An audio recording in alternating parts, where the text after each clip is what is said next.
Hello प्यारे बच्चों, मैं हरकिशन फिजिक्स टीचर और मैं आप सबके सामने हाजिर हूँ नीट 2023 का एक क्वेश्चन लेकर। इसको सोल्व करने की कोशिश करते हैं। बहुत आसान क्वेश्चन है। स्टेटमेंट पढ़ने पर हमेशा ध्यान देना चाहिए। स्टेटमेंट में ही आपका आंसर छिपा हुआ होता है।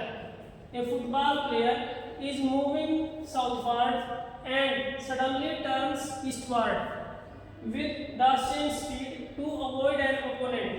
The force that acts on the player while turning is.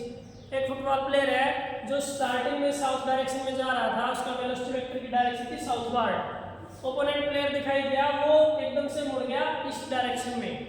तो उसका जो चेंज इन वेलोसिटी वेक्टर है वो हम कैसे निकालेंगे? डेल्टा वी वो रहेगा V final minus V initial vector. अब इसको आप ऐसे भी लिख सकते हैं प्लस में नेगेटिव ऑफ वी आई, मतलब addition of two vector with negative of second vector. तो इनिशियली वो जा रहा है आपका साउथ में वी इनिशियल, अब वो मुड़ गया ईस्ट में।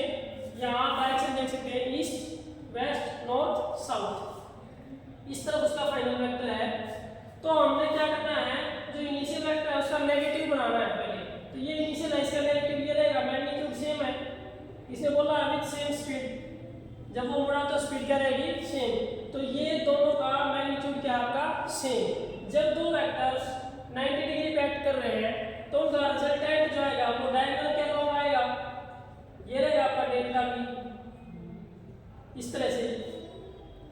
अब ये आपका ये अगर माइनस वी आई है तो ये भी माइनस वी आई रहेगा। अब अपने डायरेक्शन निकालनी है तो ये मान लेते हैं आपका बीटा है, तो टेंजेंट ऑफ बीटा की वैल्यू वो रहेगी परपेंडिकुलर बाय बेस, क्योंकि दोनों का मैग्नीट्यूड आपका क्या है? सेम स्पीड है।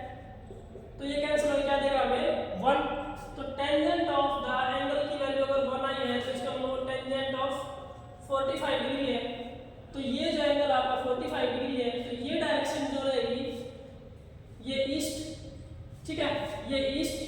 तो ये आपका 45 डिग्री, ये नॉर्थ। तो ये जो एंगल है, जितना एंगल आप 45 बनाया है, तो इसके बोलेंगे नॉर्थ ईस्ट। तो जो उसका आंसर आएगा, राइट आंसर, वो आएगा B option, along north east. इस तरह से हम निकाल सकते हैं उसकी final direction. Thank you, have a nice day.